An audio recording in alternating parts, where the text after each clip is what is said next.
ফেনীর অবস্থা ভয়াবহ রে ভাই, সবাই লাইভটা বেশি বেশি শেয়ার করে দেন এবং সবাই সাহায্যের হাত বাড়ায়, এগিয়ে যায় তাদের পাশে। বর্তমান জগতে সবাই সবার পাশে থাকা উত্তম।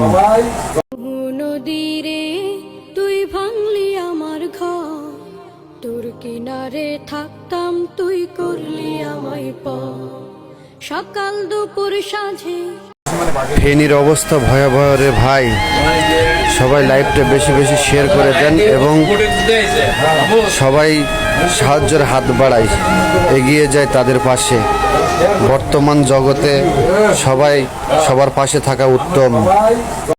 নদীরে তুই ভাঙলি আমার ঘর, তোর কিনারে থাকতাম তুই করলি আমায় সকাল দুপুর সাঁঝে।